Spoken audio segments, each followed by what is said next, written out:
मेरे आका सल्लल्लाहु ताला अलैहि वसल्लम ने 11 अज़वाज मुतहरात के साथ जिंदगी गुजारी और किसी एक से भी हुजूर सल्लल्लाहु अलैहि वसल्लम की एक शिकायत भी नहीं सुनी हमने। आज दुनिया में चाहे जो भी परहेजगार हों, जैसे भी हों, बड़े से बड़े बादशाहों की बीवियां हों, लेकिन उनको अपने शोहरों से कहीं ना कोई शिकायत होगी। कुछ भी हो सकती है, सब कुछ अच्छा रखा हो, लेकिन किसी दिन उसकी ख्वाहिश के मुताबिक उसकी मिठाई ना मिली तो उसे शिकायत है अपने शोहर से, मुझे मिठाई नहीं खिलाया आज। ये सब की जिंदगियों में औरतों को अपने शोहरों से कुछ ना कुछ शिकायत है। कोई भी उसके पसंद के कपड़े आप नहीं लाके दे सके, उसे आज अपने माँ बाप के घर जाना था, तुमने टाल दिया। उसके घर वाले आ रहे थे, उनके साथ तुमने सही बर्ताव नहीं किया। ये शिकायत अपने शोहर से वो रखती है। कुर्बान जाओ, ये 11 बीवियों में से सबसे पूछा गया, रसूलुल्लाह सल्लल्लाहु ताला अलैहि वसल्लम की हयात तुम्हारे साथ कैसी थी? वह अज़वाज मुतहरात कहती हैं, अल्लाह के नबी सल्लल्लाहु ताला अलैहि वसल्लम ने पूरी जिंदगी में हमें उफ तक न कहा। हम गलतियां करती थी, खता करती थी, लेकिन रसूल पाक सल्लल्लाहु ताला अलैहि वसल्लम उसे दरगुजर फरमाया करते थे। मेरे अजीजों, इसका मतलब है हुजूर सल्लल्लाहु ताला अलैहि वसल्लम को अज़दवाजी जिंदगी में भी आजमाया गया तो बड़े इम्तिहानों से। यहाँ हम एक बीवी के साथ इम्तिहान में आए हैं, रसूल पाक सल्लल्लाहु ताला अलैहि वसल्लम ने 11 अज़वाज मुतहरात के साथ अदल व इंसाफ का परचम बुलंद किया है। कोई एक बीवी भी शिकायत नहीं कर सकती। हुजूर पाक सल्लल्लाहु ताला अलैहि वसल्लम खुद अपनी हदीस में इरशाद फरमाते हैं, खैरुकुम लिअहलिही, तुम में सबसे बेहतर आदमी वो है जो अपने घर वालों के पास अच्छा हो, अपने अहलो अयाल के पास अच्छा हो, वो सबसे अच्छा आदमी है। हाँ, बाहर बहुत नेक बनता है, अंदर जाकर के सारी शराफत खत्म हो जाती है। ऐसे बहुत सारे लोग हैं, बाहर उनको देखा जाए तो उनके हाथ में तस्बीह, मुसल्ला सब कुछ है, औरतों के साथ बदतमीजी और बुरा सलूक भी है। ऐसे कई लोगों की औरतें भी शिकायत दर्ज कराती हैं और वो कहती हैं कि हमारे शोहर कोई नमाज कज़ा नहीं करते, और प्लस ये कि मेरे पास जो शिकायत आती हैं उसमें एक एडिंग ये भी रहती है, आपका कोई बयान भी मिस नहीं करते हैं। उसके बावजूद उनकी शिकायत ये होती है कि घर में उनका सलूक बहुत बुरा है, हमें खिंजीर कहते हैं, हमें कुत्ता कहते हैं। ये शोहरों के मुतालिक औरतों की शिकायत है मेरे से।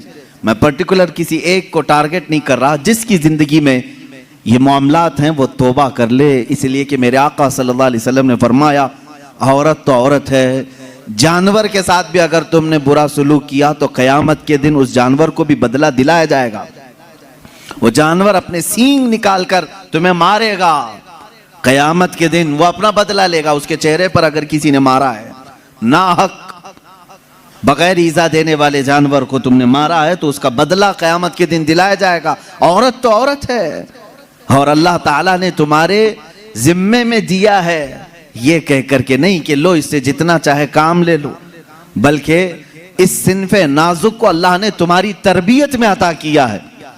यूं ही समझो कि अगर तुम्हारे पास कोई नर्म और नाजुक चीज सरपरस्ती और निगरानी के लिए दे दी जाए तो उसकी कैसी हिफाजत करते, उसी तरह से तुम्हें हिफाजत करने का हुक्म है। अब और एक बात, हुजूर पाक सल्लल्लाहु ताला अलैहि वसल्लम की जो अज़दवाजी जिंदगी है, आइली जिंदगी उसको कहें, हुजूर सल्लल्लाहु ताला अलैहि वसल्लम की जो शादीशुदा जिंदगी है, इसके मामलात ऐसे हैं कि सारी बीवियां ऐसे हुजूर के पास नहीं आ गई थीं कि वो पहले से बहुत ही आला किस्म की अखलाक और किरदार और सारे तमाम तर सिफात लेकर नहीं, बल्कि मुहद्दिसीन फरमाते हैं हुजूर पाक सल्लल्लाहु ताला अलैहि वसल्लम की सोहबत ने उन्हें कामिल बनाया है। यहां से एक बात पता चलती है कि तुम पहले से हूर ढूंढ रहे हो, पहले से ऐसी हो कि उसके अंदर ये क्वालिटी होनी चाहिए। अल्लाह के रसूल सल्लल्लाहु ताला अलैहि वसल्लम ने निकाह करके उन्हें कामिल बनाया है। औरतों की अखलाक, औरतों की जो आदत होती हैं वो सब में होती। अज़वाज मुतहरात जो हुजूर के निकाह में आई, औरतों वाली सिफात उनके अंदर भी थी, उनके अंदर भी थी। जैसे कि हजरत आयशा सिद्दीक़ा रज़ियल्लाहु ताला अन्हा के मुतालिक कई हदीसों में मिलता है, छोटी उम्र की थी, हुजूर पाक सल्लल्लाहु ताला अलैहि वसल्लम ने हर मकाम पर उनकी तरबियत की और उन्हें एक मह कामिल बनाया, बल्कि उम्मत के कई सहाबा का उस्ताद उन्हें बनाया। हजरत आयशा सिद्दीक़ा ने इतनी हदीसें मेरे आका से रिवायत की कि हमारी आधी शरीयत उनकी रिवायत की हुई हदीसों से चल रही है। लेकिन वो निकाह में जब आई थी, कई मर्तबा के मामलात हैं, हुजूर पाक सल्लल्लाहु ताला अलैहि वसल्लम के साथ उनके कैसे मामलात थे, अपनी बीवियों के साथ हुजूर का सुलूक कैसा था। वो कायनात के आका व मौला हैं, लेकिन अपनी औरतों के लिए हुजूर शोहर ही थे। शोहर, जिस तरह एक औरत को अपने शोहर के साथ बात करने की इजाजत है, खेलने की इजाजत है, लुत्फ उठाने की इजाजत है, हुजूर पाक सल्लल्लाहु ताला अलैहि वसल्लम की हर बीवी को यह इख्तियार हासिल था। अल्लाह के नबी सल्लल्लाहु ताला अलैहि वसल्लम अपने घर जाते तो उसी अंदाज से रहते जैसे एक शोहर मोहब्बत करने वाला अपनी बीवी के साथ रहता है। यानी तुम्हारा मनसब, तुम्हारा ओहदा, अल्लाह ताला ने हुजूर को जो मनसब अता किया वो किसी को नहीं मिला, लेकिन रसूल करीम सल्लल्लाहु अलैहि वसल्लम ने अपनी बीवियों के साथ शोहर वाला सुलूक फरमाया। ये कहने का मतलब क्या है मेरे अजीजों, हो सकता है तुम कंपनी के सेठ हो, तुम्हारे हाथ के नीचे 100 मुलाजिम काम कर रहे हो, लेकिन घर में जाओ तो सेठ नहीं शोहर ही बन के जाओ। हो सकता हो तुम उस्ताद हो बाहर, तुम टीचर हो, तुम्हारे सैकड़ों की तादाद में शागिर्द हो, घर जाकर के भी टीचर ही ना बनो, घर जाकर के भी प्रोफेसर ही ना बनो, बल्कि घर में तुम अपनी बीवी के साथ तुम शोहर ही हो। तुम कंपनी के सेठ बाहर, तुम उस्ताद बाहर, लेकिन खातून के साथ शोहर वाले सुलूक, शोहर वाले सुलूक में यह होना चाहिए, कभी औरत तुम्हारे साथ मजाक कर ले तो इस तरह बिगड़ने की जरूरत नहीं कि बाद लोगों के मुतालिक ये सुना है, वो कहते हैं बाहर 200 लोग मेरे हाथ के नीचे काम करते हैं, तू कैसी औरत है, तुझे बात करने की तमीज नहीं। बाहर जानती हो मेरे कितनी इज्जत होती, बाहर जानती हो लोग मुझसे टाइम लेते हैं बात करने का, और तू मेरे साथ तू तड़ाक करती है। मेरे अजीजों, अल्लाह ताला ने उसे तुम्हारा हमराज बनाया है, शरीक हयात बनाया है, लाइफ पार्टनर है, उसको इतना इख्तियार दिया करो जितना तुम उसके साथ इख्तियार रखते हो। ये मेरे आका सल्लल्लाहु अलैहि वसल्लम की जिंदगी पाक, घरेलू हालात की खुशगवार जिंदगी हुजूर की मैं बताऊं। माँ आयशा सिद्दीक़ा रज़ियल्लाहु ताला अन्हा एक कुंवारी औरत हैं, बाकी हुजूर सल्लल्लाहु अलैहि वसल्लम की सारी अज़वाज मुतहरात जितनी भी आई या तो बेवा थी या मुतल्लका थी। हजरत खदीजा रज़ियल्लाहु ताला अन्हा सबसे पहले निकाह में आई हुजूर सल्लल्लाहु अलैहि वसल्लम के। हजरत खदीजा बिनते खुवैलिद मक्का की मशहूर खातून थी, आपके अखलाक की वजह से पूरे मक्का वाले आपको ताहिरा कहते थे, आपका लक़ब ताहिरा था। आपका निकाह पहले अबू हाला नाम के एक शख्स से हुआ, उनके इंतकाल के बाद अतीक नामी एक दूसरे शख्स से हुआ, फिर उसके इंतकाल के बाद 2 शादियां ऑलरेडी हो चुकी थी आपकी, फिर आपकी उम्र 40 साल की हुई। रसूल करीम सल्लल्लाहु ताला अलैहि वसल्लम ने अपनी जिंदगी पाक में पहला निकाह अपनी 25 साल उम्र में 40 साल की बेवा खातून से निकाह फरमा रहे हैं। हुजूर पाक सल्लल्लाहु ताला अलैहि वसल्लम का यह निकाह बड़ी सादगी से हुआ और हुजूर अकरम सल्लल्लाहु ताला अलैहि वसल्लम पर सबसे पहले ईमान लाने वाली भी आपकी शरीक हयात खदीजा रज़ियल्लाहु ताला अन्हा ही हैं। वह उम्मुल मोमिनीन सबसे पहले ईमान लाने वालियों में से। हुजूर सल्लल्लाहु ताला अलैहि वसल्लम की हर मकाम पर वो सपोर्टर रही हैं, आपकी हिमायत के लिए खड़ी रही। हुजूर अकरम सल्लल्लाहु ताला अलैहि वसल्लम उनका दिल रखने के लिए हर उनकी खुशी का ख्याल फरमाया करते थे, उनकी खुशियों का ख्याल फरमाया करते। और सेम यही हजरत खदीजा की।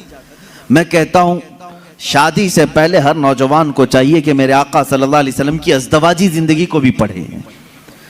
ये नहीं कि तुम मर्द हो तो सारी खिदमत तुम्हारे लिए होनी चाहिए और तुम औरत के लिए कुछ ना करो। जैसे कि बाज लोग जब भी औरतों में खिताब करते हैं, बयान करते हैं, तो सबसे पहले औरतों को यही बताया जाता है, मर्द दिन भर थकान से चूर चूर घर में आए तो तुम उसको मुस्कुरा करके इस्तिकबाल करो। ये औरत के ऊपर फर्ज है, तुम उसको मुस्कुरा कर इस्तिकबाल करो। उसकी थकान चली जाए तुम्हें एक सदक़े का सवाब है। मेरे अजीजों, ये गाड़ी का पहिया एक टायर से नहीं चलता। तुम सारी मुस्कुराहट सिर्फ औरत ही के ऊपर थोपोगे। यहां पर तुम्हें यह भी कहना होगा, हो सकता है कभी दिन भर की थकान औरत को भी हो जो सुबह से शाम तक काम कर रही हो, तुम आ करके उससे भी मुस्कुरा करके कहो दिन भर आज तुम्हें ज्यादा थकान हुई होगी। हमेशा मियां ये क्यों चाहते हैं कि मेरी थकान वो पूछे ना, बल्कि आप खातून की भी मिजाज पुरसी करें। ये दोनों टायर हैं, दोनों का बैलेंस बरकरार हो। मैं अभी बताता हूं, हुजूर पाक सल्लल्लाहु ताला अलैहि वसल्लम हमेशा ये फरमाते, अगर अपनी अज़वाज मुतहरात में से कोई नाराज हो तो हुजूर उन्हें मनाते। आप सोच रहे होंगे क्या दुनिया में कोई ऐसा भी है जिसको हुजूर से नाराज होने का हक है? हुजूर से नाराज होने का हक है? हाँ, सिर्फ बीवियों को हक था जो आम जिंदगियों में होता है, लेकिन उस नाराजगी का मतलब रसूल से नाराजगी नहीं, शौहर से किसी मामले में हो। हुजूर पाक सल्लल्लाहु ताला अलैहि वसल्लम खुद फरमाते हैं हजरत आयशा से, ए आयश, जब तू मुझसे नाराज होती है तो मुझे पता चल जाता है। हजरत आयशा पूछती हैं, आप कैसे जानते हैं मैं नाराज हूं कि खुश हूं? हुजूर फरमाते हैं, जब तू खुशी में रहती है, कसम खाती है तो यूं कहती है रब्बे मोहम्मद की कसम, और जब नाराज रहती है तो कहती है रब्बे इब्राहिम की कसम। यह हजरत आयशा की आदत थी। जब घर में कुछ बातें इस तरह से हो जाएं तो कहती इब्राहिम के रब की कसम, मैंने ऐसा नहीं किया। हुजूर फरमाते हैं, जब जब तू इब्राहिम के रब की कसम खाती है मुझे लगता है तू नाराज है। हुजूर मनाते हैं, ये नहीं कि कायनात के आका मौला से तुझे रूठने का हक क्या है। हुजूर पाक सल्लल्लाहु अलैहि वसल्लम ने अपने घर में एक शोहर वाली जिंदगी भी गुजार करके दिखाया है। एक मर्तबा हजरत आयशा सिद्दीक़ा रज़ियल्लाहु ताला अन्हा घर में हजरत ज़ैनब, एक दूसरी ज़ौजा हैं हुजूर की, हजरत ज़ैनब बिनते जहश रज़ियल्लाहु ताला आई। हजरत आयशा मैदे का शीरा बना रही थी, आटे का सत्तू जिस तरह से होता है मीठा कुछ बना रही थी। जैसे ही वो बना उसमें कुछ खराबी हुई हो या जो भी, हजरत आयशा हजरत ज़ैनब को खिलाने पर इसरार करने लगी कि आप घर में आई हैं, ये शीरा पूरा खाएंगी आप। हजरत ज़ैनब कह रहे मेरा जी नहीं चाहता, मैं नहीं खाऊंगी। हुजूर पाक सल्लल्लाहु अलैहि वसल्लम बैठे हुए, हजरत आयशा ने वो शीरा उठाकर पूरा उनके मुंह पे लगा दिया। अल्लाह के नबी सल्लल्लाहु अलैहि वसल्लम मुस्कुराते रहे, कुछ नहीं फरमाया। हजरत ज़ैनब से कहा कि बस बस आयशा छोटी है, तुम बदला मत लो। ये हुजूर पाक सल्लल्लाहु ताला अलैहि वसल्लम की खानगी मामलात हैं, अपने अज़वाज मुतहरात के साथ हुस्न सुलूक है। उन्हें आपस में मजाक करने का इख्तियार तक मेरे आका ने दे रखा था। ये नहीं कि इतना टाइट करो कि हंसना भी मुश्किल हो जाए, इतना तुम उनके ऊपर सवार हो जाओ कि बात करना भी मुश्किल हो जाए। नहीं, रसूल पाक सल्लल्लाहु ताला अलैहि वसल्लम ने अपनी अज़वाज मुतहरात को एक खुशहाल जिंदगी गुजारने के घर इनायत फरमाए थे। आप अंदाजा कर सकते हैं, हर बीवी के लिए अलग मकान, हर ज़ौजा के लिए अलग मकान।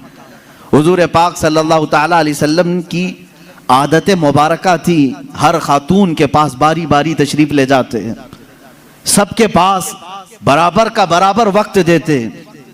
हजरत आयशा रज़ियल्लाहु ताला अन्हा उसमें सबसे छोटी उम्र के लिहाज से। मैं यही कह रहा हूं कि औरत को तरबियत देकर कामिल बनाना यह अखलाक रसूल है। हुजूर सल्लल्लाहु ताला अलैहि वसल्लम की सुन्नत पर अमल करना चाहते हो, नौजवानों पहले से ये समझ करके चलो। मेरे घर में जिनकी शादियां नहीं हुई उनके लिए कह रहा हूं, जिनकी हो चुकी उनके लिए भी पहले से जहन में ये बात फिट कर लो। मैं अगर शादी करने जा रहा हूं तो मेरे घर कोई ऐसी खातून आने वाली है जिसको हो सकता है बात करने में पूरा सीखी हुई ना हो, खाने पकाने के माहिर ना हो सकता है वो खानदानी मामलात को ना समझे, मुझे हर एक चीज को उसे सिखाना होगा। तुम अगर पहले से ये सब चीजें जहन में रखोगे तो झगड़े और ना इत्तेफाकी की बात नहीं आई। तुम पहले से एक्सपेक्टेशन ये रख करके बैठे हो कि ये सातवें आसमान से सीख करके आई हुई है घर में, कभी कुछ बातचीत हो गई तो सीधे झट से यही कहा, क्या तुम्हारे अम्मा बाप ने यही सिखाया था, यही बात। और सास भी अपने बहू से यही कहती है, रोटी नहीं बने, अम्मा क्या सिखाई तेरी तुझको, अब तक क्या करती रही। मेरे अजीजों, रसूल पाक सल्लल्लाहु ताला अलैहि वसल्लम के पास हजरत आयशा जब आई 9 साल की उम्र में थी।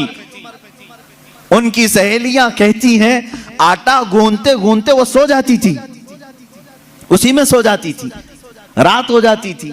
हुजूर पाक सल्लल्लाहु तआला अलैहि वसल्लम ने एक दिन भी सख्ती नहीं फरमाई कि आयशा आटा गूंथते गूंथते सो गई, आटे में ही हाथ रह गए। हुजूर अकरम सल्लल्लाहु तआला अलैहि वसल्लम ने उन्हें मह कामिल बनाया। ये अल्लाह के रसूल सल्लल्लाहु अलैहि वसल्लम के अखलाक करीमा है। औरतों को तुम जिस कदर अच्छी तरबियत दोगे, तुम्हारी मोहब्बत उतनी ही उनके दिलों में होगी और उतनी ही अजमत भी बढ़ेगी, उतनी अजमत बढ़ेगी। और रसूल पाक सल्लल्लाहु तआला अलैहि वसल्लम की इस अजीम सुन्नत पर भी अमल होगा। बाज लोग ये सोचते हैं कि फुल हाई क्वालिफाइड चाहिए, पूरी तरह से मैच्योर चाहिए, तो तुम्हारा ये एक्सपेक्टेशन बाज दफा तुम्हें धोखा दे देता है। तुम जो कुछ भी सोच करके रखे हो वो नहीं आई, चिड़चिड़ हो जाता है, दिमाग में अलग अलग वसवसे आने लगते हैं, फिर दूसरे का ख्याल आने लगता है, और फिर दूसरी भी वैसी निकली तो क्या करोगे। इसीलिए अखलाक रसूल ये है। अल्लाह के नबी सल्लल्लाहु अलैहि वसल्लम के पास वो औरतें आई जो अलग अलग खानदान की थी, अलग अलग मिजाज की थी, अलग अलग कबीलों की थी। अरे यहूदियों के खानदान से हुई बिन अख्तब की बेटी सफिया रज़ियल्लाहु तआला अन्हा हुजूर के घर आई। उनके पूरे रस्म रिवाज अलग थे, सारे खानदानी मामलात अलग थे, लेकिन क्या कभी वो मिसमैच हुई हुजूर के साथ? रसूल पाक सल्लल्लाहु तआला अलैहि वसल्लम ने उनके साथ भी जिंदगी कैसे गुजारी? हजरत सफिया रज़ियल्लाहु तआला अन्हा हुजूर सल्लल्लाहु तआला अलैहि वसल्लम की बारगाह में जब आई, देखें हुजूर अदल कैसे करते थे बीवियों के साथ। ये खानदान था बनी इसराइल का, यहूदियों का। हजरत मूसा अलैहिस्सलाम से जो चला है वो खानदान था। मूसा अलैहिस्सलाम की औलाद वो मदीने तैयबा में थी, उन्हीं के खानदान से हजरत सफिया आई थी। जब शादी हुई तो औरतों में आपस में बातें होती रहती हैं, सौतनों के मामलात रहे। हुजूर की एक ज़ौजा हजरत आयशा हैं जिनके बाप सिद्दीक़ अकबर हैं। एक ज़ौजा हुजूर की हजरत हफ्सा हैं जिनके वालिद उमर इब्न खत्ताब हैं रदियल्लाहु ताला अन्हु। एक हजरत अबू बकर की बेटी हुजूर के निकाह में है, एक हजरत उमर की बेटी हुजूर के निकाह में। ये दोनों मिलती थी तो बड़ी लंबी बातें भी होती थी। खानदान एक था, इनके बीच में हजरत सफिया आ गई, अलग खानदान की, यहूदी खानदान से आई थी, लेकिन हुजूर के निकाह में आई थी। हजरत सफिया को दोनों छेड़ने लगी। क्या कह करके? कहा कि सफिया हुई बिन अख्तब है ना तेरा बाप, यानी यहूदियों के कबीले का सरदार है। हजरत आयशा कहती है मेरे बाप तो सिद्दीक़ अकबर हैं। हजरत हफ्सा कहती है मेरे बाप तो उमर इब्न खत्ताब हैं, जिनकी नेकियां हुजूर ने इस तरह फजीलतें बयान फरमाई। हजरत सफिया के दिल में थोड़ा सा वो लगा कि ये दोनों अपने अपने बाप पर फख्र कर रही। हुजूर पाक के हुजरे में आई, गमगीन थी। अल्लाह के नबी सल्लल्लाहु अलैहि वसल्लम ने पूछा सफिया क्या मामला है? कहा आयशा भी और हफ्सा भी ताना मार रही हैं। कहा क्या कहा उन्होंने? आयशा कहती है मेरे बाप अबू बकर हैं, हफ्सा कहती है मेरे बाप उमर हैं, तेरे बाप तो यहूदी खानदान का सरदार है। हुजूर ने फरमाया जाओ अब जवाब दो, आयशा को भी और हफ्सा को भी। हुजूर सिखा रहे हजरत सफिया को। कहा क्या जवाब दूं? कहा जाके कहना मेरे बाप मूसा अलैहिस्सलाम हैं, मेरे चाचा हारून अलैहिस्सलाम हैं और मेरे शोहर मोहम्मद रसूलुल्लाह हैं। वो आई फख्र के साथ कहा मैं उस खानदान से हूं कि मेरे आबा व अजदाद में मेरे बाप मूसा अलैहिस्सलाम हैं, नबी हैं, और मेरे चाचा हारून अलैहिस्सलाम हैं, और मेरे शोहर का तो क्या कहना सैयदुल अंबिया है। हजरत आयशा और हजरत हफ्सा ने कहा जरूर ये रसूल पाक ने तुझे सिखाया होगा, ये बात तुझे हुजूर ने बताई होगी। ये वो घरेलू जिंदगी थी मेरे आका सल्लल्लाहु तआला अलैहि वसल्लम की। कभी इन औरतों के दरमियान अगर कुछ बातें आ जाए, हुजूर पाक इस तरह से उसे निकालते जैसे मैदे में से आटे को निकाल दिया जाए। कभी तकरार नहीं हो सकी, कभी झगड़े की नौबत नहीं आई। दो बीवियों वाला जानता है कि उसे संभालना कितना मुश्किल होता है। हाँ, एक अजीम जंग में वो उतरा होता है, एक तरफ इंडिया एक तरफ पाकिस्तान, बीच में बॉर्डर में वो खड़ा रहता है। एक हाथ इसके पास एक हाथ उसके पास, पता नहीं कौन सा टूटे कौन सा बचे। लेकिन अल्लाह के नबी सल्लल्लाहु ताला अलैहि वसल्लम 11 अज़वाज मुतहरात के साथ रहे और सबको बराबर इंसाफ के साथ रखा। कभी किसी खातून से कोई झगड़ा, ये किसी हदीस में नहीं मिलता। हाँ, उनके दरमियान जो बातें होती थी वो तफरीह कल्ब के तौर पर होती, तफरीह कल्ब के तौर पर, दिल को बहलाने के तौर पर। अब आए मैं आपको बताता हूँ हुजूर की जिंदगी पाक में जो बीवियों का किरदार है, औरतें भी सुन रही होंगी, उन्हें यह मालूम होना चाहिए अपने शौहर की, यानी एक मर्द की दुनिया में सबसे बड़ी सपोर्टर उसकी बीवी होनी चाहिए। हर चीज में, उसके दुख में, उसके सुख में, उसकी खुशी और गम में, सब में औरत उसकी सपोर्टर बनकर रहे। हुजूर अकरम सल्लल्लाहु ताला अलैहि वसल्लम जब ऐलान नबुव्वत फरमाए हैं, हजरत खदीजा ईमान लाई, अपने माल से मदद किया, सारी चीजें की। जानते हैं जब हुजूर पाक ने हजरत खदीजा से निकाह किया, आपकी उम्र 25 साल थी, उनकी 40 साल। सैयदा खदीजतुल कुबरा रज़ियल्लाहु ताला अन्हा के साथ हुजूर सल्लल्लाहु अलैहि वसल्लम ने 25 साल गुजारे, 25 साल गुजारे। हुजूर की उम्र पाक 50 साल हो चुकी थी, हजरत खदीजा की उम्र 65 साल की हो चुकी थी। लेकिन इस बीच में रसूल करीम सल्लल्लाहु अलैहि वसल्लम ने कभी किसी दूसरी औरत से निकाह नहीं फरमाया। इन 25 सालों में हुजूर सल्लल्लाहु अलैहि वसल्लम ने किसी दूसरी औरत से निकाह नहीं किया, सिर्फ हजरत खदीजतुल कुबरा के साथ रहे। उसकी वजह यह थी कि ये औरत आम औरतों की तरह नहीं थी। हुजूर सल्लल्लाहु ताला अलैहि वसल्लम की ऐसी सपोर्टर कि रहती दुनिया तक उनके एहसानात पूरी उम्मत नहीं चुका सकती, पूरी उम्मत नहीं चुका सकती। हुजूर पाक सल्लल्लाहु ताला अलैहि वसल्लम जब मदीना तैयबा तशरीफ लाए, हजरत आयशा निकाह में आई थी। ये भी हदीस है हजरत आयशा की, कहते हैं हर बात पर हुजूर सल्लल्लाहु अलैहि वसल्लम खदीजा का जिक्र करते थे। हजरत आयशा कहती है कभी मुझे गैरत आती थी और मैं कहती थी कि सिर्फ आपकी एक ही बीवी है क्या हजरत खदीजा, हर बात में आप खदीजा का ही जिक्र करते हैं। हुजूर सल्लल्लाहु ताला अलैहि वसल्लम हजरत आयशा से कहते, आयशा हाँ, वो उस बीवी की तरह कोई दुनिया में आ ही नहीं सकती, मैं उसका जिक्र हमेशा खैर के साथ करता रहूंगा। हजरत आयशा सिद्दीका जब कभी हजरत खदीजा के मुतालिक सवाल करती, मेरे आका फरमाते जब पूरे मक्का वालों ने मुझे झुटलाया था तो खदीजा ने अपनाया था। जब लोग मुझ पर सोशल बाइकाट कर चुके थे, खदीजा ने अपना पूरा माल मुझ पर कुर्बान किया था। जब लोग हमें अपने घरों से दूर कर चुके थे तो खदीजा मेरे साथ दिन और रात रहा करती थी। हुजूर सल्लल्लाहु ताला अलैहि वसल्लम के लिए ये कैसी सपोर्टर थी जानते? गारे हिरा 3000 फीट ऊंची पहाड़ी आज भी मक्का में मौजूद है। मेरे आका सल्लल्लाहु ताला अलैहि वसल्लम अपनी इबादतों के लिए गारे हिरा जाते थे और वहां कभी कभार 2-2 दिन 3-3 दिन तक आप क़याम फरमाते। हुजूर पाक सल्लल्लाहु ताला अलैहि वसल्लम के लिए हजरत खदीजा अपने घर से खाना लेकर दिन में 2 मरतबा, कभी 2 दिन में 3 मरतबा ऊपर चढ़ करके जाया करती। आज जो गए हैं उम्रा या हज के लिए, जिन्होंने चढ़ाई की होगी उन्हें मालूम है, एक बार चढ़ के आने के बाद 8 दिन सो जाते हैं लोग, इतनी तकलीफ होती है। बहुत ऊंची पहाड़ी है और माँ सैयदा खदीजतुल कुबरा रज़ियल्लाहु ताला अन्हा रोजाना अपने रफीक हयात सरकार दो आलम सल्लल्लाहु अलैहि वसल्लम के लिए अपने घर से खाना लेकर उतनी बुलंदी पर जाती। और कभी हुजूर सल्लल्लाहु अलैहि वसल्लम उतर रहे होते गारे हिरा से, या अपने घर के बाहर आकर खड़ी होकर इंतजार करती। लोग गुजरने वाले कहते हैं खदीजा आ जाएंगे तेरे शौहर, अभी ऊपर से उतर रहे हैं, तो बाहर क्यों खड़ी है, छांव में खड़ी हो जा। हजरत खदीजा कहती मुझे ये ज़ेब नहीं देता कि मेरे शौहर धूप में चले आ रहे हो और मैं छांव में खड़ी रहूं, जब तक वो मेरे पास ना आ जाए मैं भी वहीं से ही खड़ी रहूं, इसलिए कि वो धूप में आ रहे हैं तो मैं भी धूप में खड़ी रहूं। यह उनकी मोहब्बत थी। सैयदा खदीजतुल कुबरा रज़ियल्लाहु ताला अन्हा, आखिरी लम्हात हैं सैयदा खदीजतुल कुबरा रज़ियल्लाहु ताला अन्हा के। अजीज़ान गिरामी, हुजूर सल्लल्लाहु ताला अलैहि वसल्लम की सारी बीवियों में एक खुसूसियत हजरत खदीजा को यह भी हासिल है कि हुजूर अकरम सल्लल्लाहु अलैहि वसल्लम के सारे औलाद हजरत खदीजा के पेट से हुए, हजरत खदीजा के बतन मुबारक से। सिर्फ एक हैं हजरत बीबी मारिया किब्तिया के नाम से, वो बांदी थी, लेकिन अज़वाज मुतहरात में हुजूर सल्लल्लाहु ताला अलैहि वसल्लम की बीवियों में सिर्फ और सिर्फ हुजूर के औलाद हजरत खदीजा से हुए, बाकी किसी से नहीं। 6 औलाद हजरत खदीजा के बतन से हुए।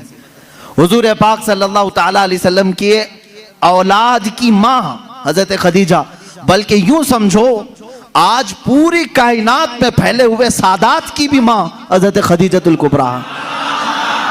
यूं तो हुजूर की और भी अज़वाज मुतहरात है, सादात की कोई और माँ हो सकती। हुजूर सल्लल्लाहु ताला अलैहि वसल्लम की अलग अलग बीवियों से अलग अलग नस्ल होती, लेकिन रब्बे जुल जलाल ने हुजूर सल्लल्लाहु ताला अलैहि वसल्लम के औलाद की माँ होने की शान सिर्फ हजरत खदीजा के सर रखा है। हजरत खदीजतुल कुबरा रज़ियल्लाहु ताला अन्हा से आखिरी बेटी सैयदा कायनात फातिमतुज़ ज़हरा रज़ियल्लाहु ताला अन्हा। अब सुनिए हदीस पाक, हुजूर पाक सल्लल्लाहु ताला अलैहि वसल्लम की ये रफ़ीक़े हयात, अपनी जिंदगी की शरीक हयात, जिन्होंने अपना सब कुछ हुजूर के लिए लुटाया था, आखिरी वक्त जब आया हजरत फातिमा को बुलाती हैं। हुजूर पाक सल्लल्लाहु ताला अलैहि वसल्लम उस वक्त बाहर थे। हजरत फातिमा से कहती हैं खदीजा रज़ियल्लाहु ताला अन्हा, बेटी मुझे लगता है मेरे आखिरी दिन हैं। हजरत फातिमा रज़ियल्लाहु ताला अन्हा की उम्र छोटी थी उस वक्त, और कहती क्या है, मुझे मेरी तबीयत की फिक्र नहीं, फातिमा मेरे जाने के बाद अपने बाबा का खूब ख्याल करना। हुजूर सल्लल्लाहु ताला अलैहि वसल्लम के मुतालिक वसीयत कर रही हैं।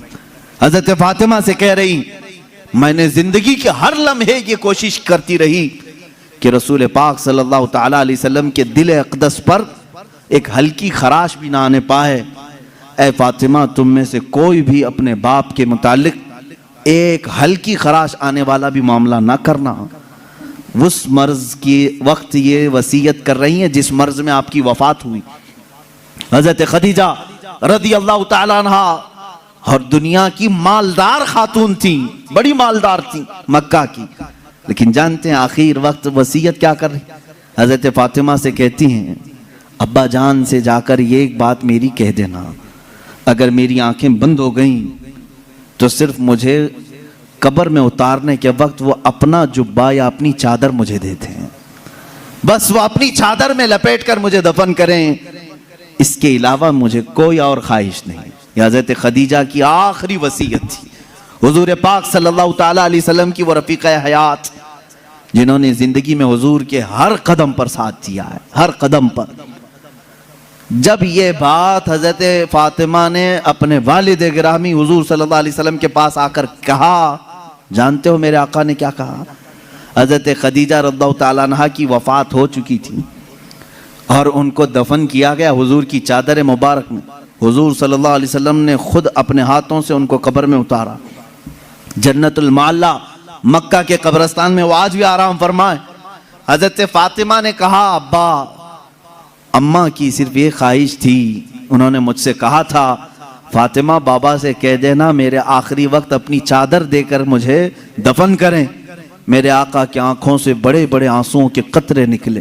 हुजूर फरमाते हैं, फातिमा गवाह हो जा, खदीजा ने मुझसे सिर्फ चादर मांगी, अगर वो मेरे जिस्म की चमड़ी मांगती तो भी मैं उतार के देता। अल्लाह के रसूल सल्लल्लाहु अलैहि वसल्लम ने फरमाया, अगर मेरा जिल्द वो मांगती, अगर मेरे जिस्म से वो मेरी जिल्द मांगती, वो भी मैं उसे उतार कर देता। हुजूर पाक सल्लल्लाहु अलैहि वसल्लम की बेइंतहा मोहब्बत थी इस रफ़ीक़े हयात के साथ। हत्ता के जिस साल हजरत खदीजा की वफात हुई, वो पूरे साल का नाम हुजूर ने आमुल हुज़्न रखा, ये गमों का साल है। मेरे आका सल्लल्लाहु अलैहि वसल्लम बहुत गमगीन थे आपकी वफात पर। एक लाइफ पार्टनर दुनिया से चला जाए तो मेरे अजीजों वाकई दिल का सदमा है ये। लोग तो ये समझते हैं बीवी खेलने का नाम है, बीवी सिर्फ और सिर्फ मजे लेने का नाम है, एक मशीन का नाम है, अपने घरों के काम काज कराने वाली बांदियों का नाम है। ऐसा नहीं है, बल्कि तुम्हारा और उसका जिस्म जब मिलता है तो यूं समझ लो अब जिस्म दो होंगे लेकिन जान एक हो जाती है। और वही हकीकी जिंदगी है। जिनकी जिंदगियों में इस तरह की मोहब्बत नहीं, वो जहन्नम बन जाती है दुनिया में। शोहर छोटी छोटी बात पर औरत के पीछे लगा हुआ है, औरत छोटी छोटी बात पर मर्द के सर पर चढ़ी हुई है। कौन सी खाक जिंदगी गुजार रहे हो। रसूल पाक सल्लल्लाहु ताला अलैहि वसल्लम ने आसमानों की खबर दी, हजरत खदीजा ने कबूल करी। यह और बात है कि वह अल्लाह के रसूल थे, उनकी हर बात तस्लीम करना जरूरी। लेकिन वो हमारे लिए नमूने अमल भी है। अल्लाह ने कुरान में हमारे लिए फरमाया, तुम्हारे लिए रसूल की जिंदगी सबसे बेहतरीन नमूना है, आइडियल है। औरतों को चाहिए कि वो माँ खदीजा के अखलाक को सीखें, अपने शौहर के साथ कहां कहां खड़ा होना चाहिए, और मर्दों को ये चाहिए कि अपनी बीवियों की मुआसात, उनकी गम के मुतालिक उनके हालात की खबरगिरी कैसे किया जाए। जब बीमार हो जाए औरत तो तुम्हारे ऊपर यह फर्ज है मेरे अजीज कि उसकी तीमारदारी करो। आज कितनी बुरी रस्म है, कितना बुरा रिवाज है। जैसे औरत बीमार हो जाए उसे भगा दिया जाए, जाओ अम्मा के पास, मायके में चली जाओ, जब ठीक ठाक होना तो आ जाना। तुमने उससे जो कबिलतू कहा था, निकाह में कबूल किया था, क्या सिर्फ अच्छी अच्छी चीजें कबूल किया था? यही हाल अगर तुम्हारे साथ हो जाए, निकाह कर लिया, 4 महीने के बाद तुम्हारा पैर सड़ गया, क्या करेगा, क्या करोगे? मेरे अजीजों, जिंदगी में दोनों किस्म के मामलात मैंने देखे। बाज वो औरतें हैं जो अपने मर्दों की माजूरी के जमाने में भी उनके साथ लगी रही और वो जन्नती औरतें हैं, और इसी तरह बाज वो मर्द हैं जिन्होंने औरतों की बीमारी में भी उनका साथ दिया। मैं जानता हूं ऐसे मामलात, मेरे सामने एक मामला ऐसा आया था जो दिल दहला देता है। मैं अक्सर बच्चों से कहा करता हूं, यह हकीकी वाकया है मेरे अजीज, चंद सालों पहले का हकीकी वाकया। शौहर और बीवी नई नई जिंदगी थी, शादी के बाद दोनों एक दूसरे से मोहब्बत करते थे, लेकिन अचानक बीवी को एक बीमारी शुरू हो गई। ऐसी बीमारी के चेहरे पर बुरे दाग आ गए, बड़ी बड़ी फुंसियां होती, फट जाती और जख्म हो रहा था, देखने की काबिल नहीं रह रही थी। एक दिन शौहर बाहर गया, एक्सीडेंट हो गया।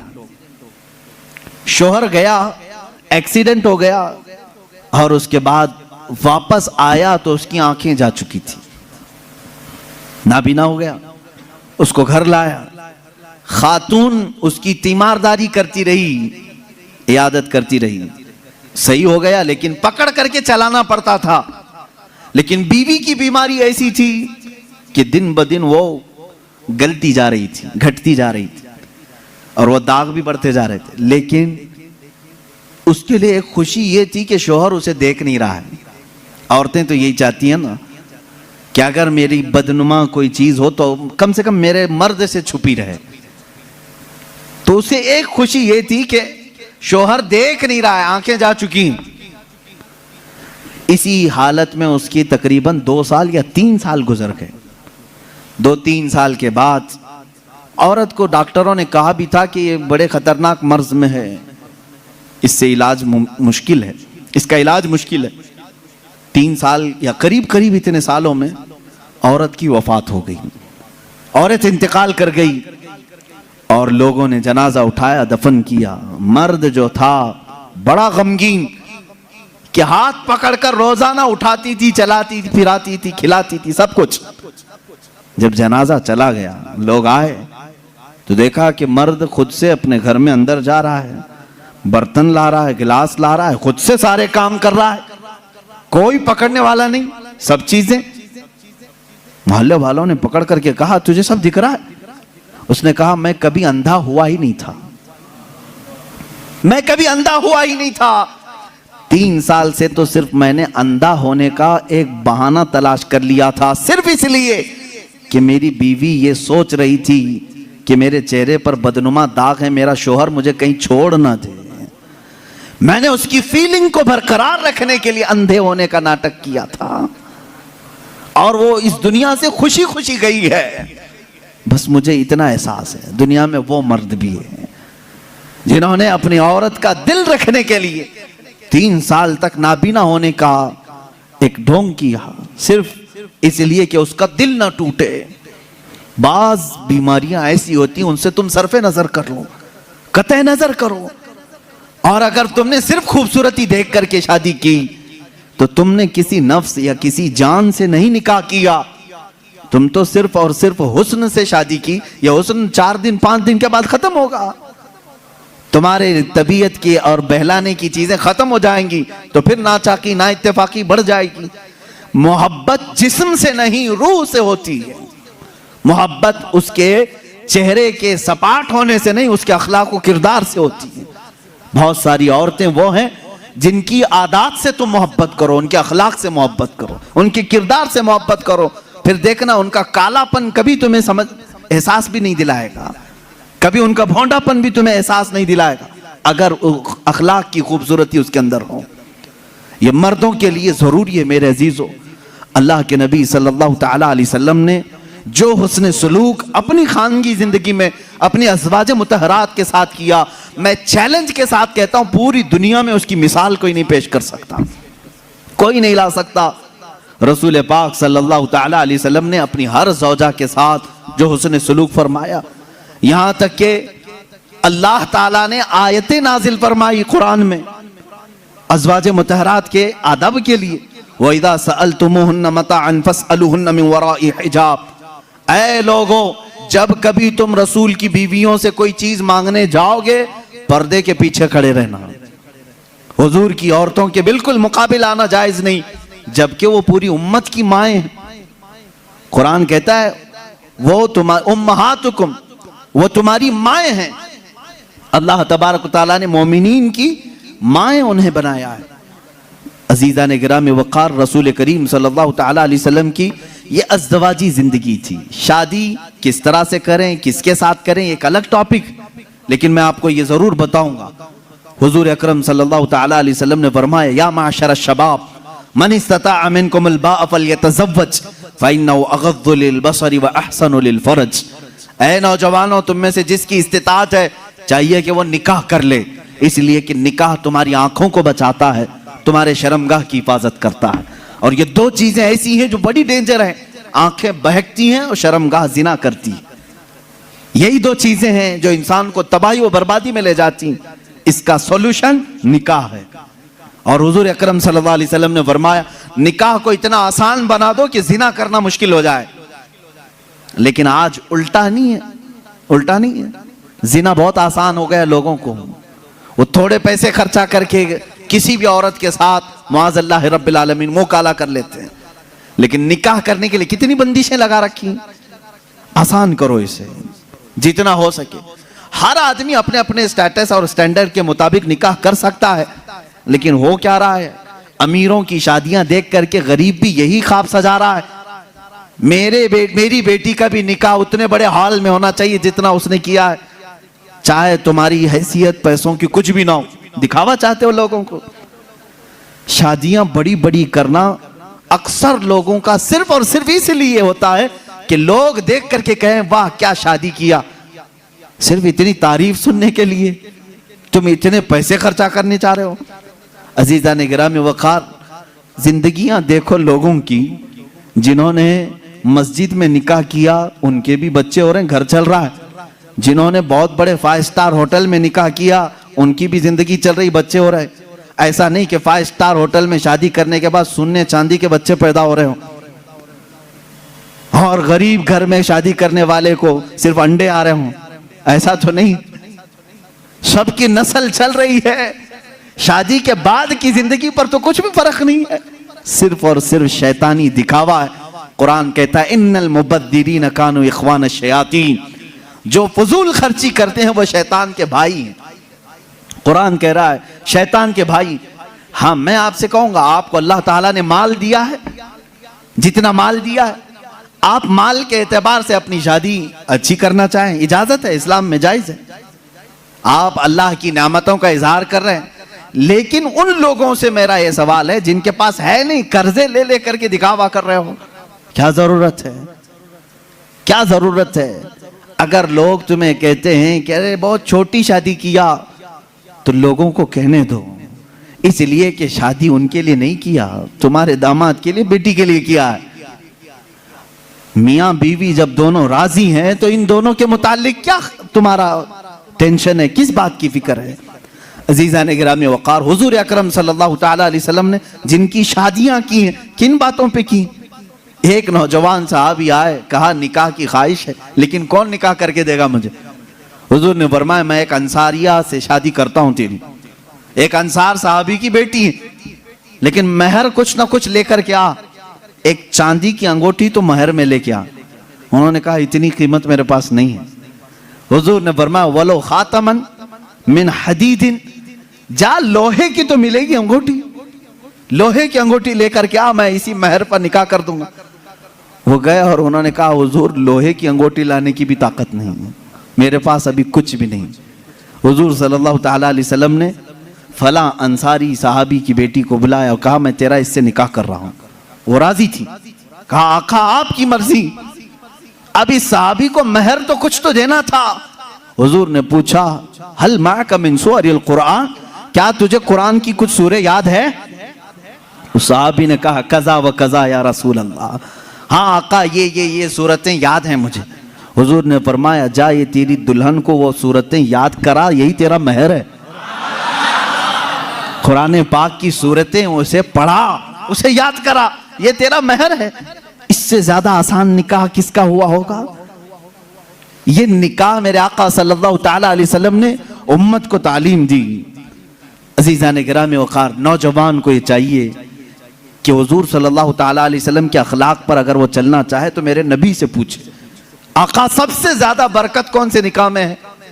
हुजूर ने फरमाया इन्ना अअज़मन निकाहि बरकतन ऐसरुहु मऊनतन औ कमा क़ाल रसूलुल्लाह सल्लल्लाहु अलैहि वसल्लम। मेरे आका सल्लल्लाहु ताला अलैहि वसल्लम की हदीस है, फरमाते हैं सबसे ज्यादा उस निकाह में बरकत होगी जिस निकाह में खर्चा कम किया गया हो। हुजूर पाक सल्लल्लाहु अलैहि वसल्लम ने फरमाया। अब इसका मतलब कंजूसी नहीं, बखालत नहीं, जिसकी जितनी हैसियत है उस एतबार से करे, अपनी हैसियत से ज्यादा टांग भी ना फैलाए, और अल्लाह ताला ने नेमतें दी है तो बखालत भी ना करे, गुरबा और मसाकीन को खूब खिलाए। इसलिए कि अल्लाह के नबी सल्लल्लाहु ताला अलैहि वसल्लम के तकरीबन 11 निकाह, उसमें सब अलग अलग किस्म के हुए हैं। जब हजरत खदीजा से निकाह हुआ था, हुजूर की उम्र 25 साल की थी और आप तिजारत कर रहे थे और तिजारत का माल था। आप सल्लल्लाहु ताला अलैहि वसल्लम ने जो निकाह फरमाया उसमें लोगों की दावत भी हुई। एक निकाह हुआ हजरत सौदा रज़ियल्लाहु ताला अन्हा से, वो उस निकाह में सिर्फ खजूरें बांटी गई और कुछ भी नहीं। फिर हुजूर सल्लल्लाहु ताला अलैहि वसल्लम ने हजरत ज़ैनब से निकाह किया, हजरत मैमुना से निकाह किया, उसमें तो बकरा ज़बह करके वलीमा किया हुजूर पाक ने, और उतनी बड़ी दावत किसी और में नहीं। क्यों?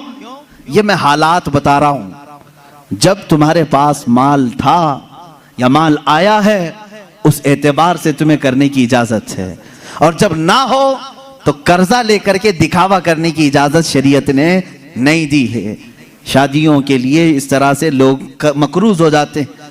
कई लोग ऐसे हैं जो अपनी पता नहीं अजीज अजीज चीजें उठाकर बेचते हैं, नहीं सिर्फ 4 लोगों में मुझे मुंह दिखाना रहता है, मुंह दिखाना रहता है, निकाह करना है बेटी का, निकाह करना है फलां का। और आज के मुआशरे से मैं नौजवानों से कहूँगा, मेरे सुनने वाले जितने नौजवान हैं, अगर नबी से मोहब्बत करते हो इस मिलाद में एक अज़म कर लो, एक अहद कर लो, हम में से जिसका निकाह होगा, हम जिससे निकाह कर रहे हैं, हम ससुर के लिए बला बन के नहीं उतरेंगे।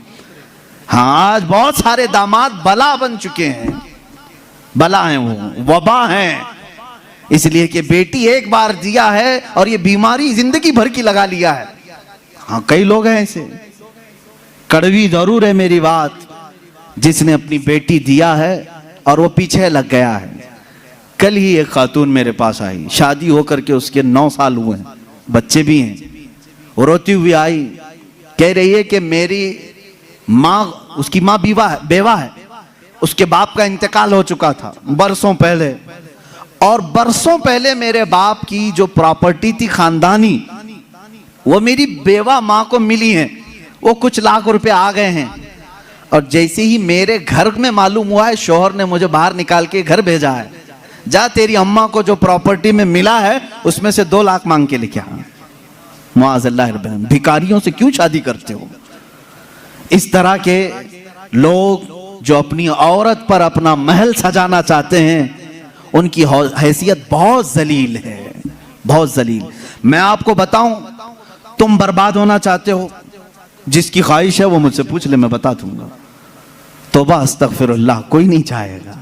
हर कोई बरकत का रास्ता हमसे पूछता है, लेकिन ये रास्ता भी मैं बता देता हूं। जो अपना बिजनेस और अपनी बरकत सब बर्बाद करना चाहता है, उसके लिए बाज बुजुर्गों ने फरमाया वह अपनी बीवी से जबरदस्ती उसका माल लेकर के बिजनेस में लगाया हो, वहीं से शुरुआत हो जाएगी नहुसत की।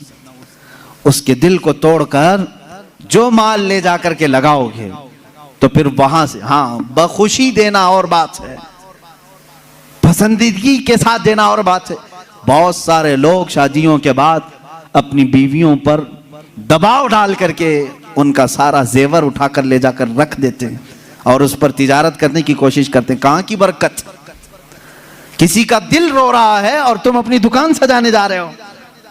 तुम्हें तो शादी इसलिए करने का हुक्म हुआ था, एक कमजोर मखलूक तेरे निकाह में आ रही है, तू कमा और उसे खिला। यहां उल्टा हो गया, उसी से तू कमाना चाह रहा है। ये उल्टा नहीं हो गया?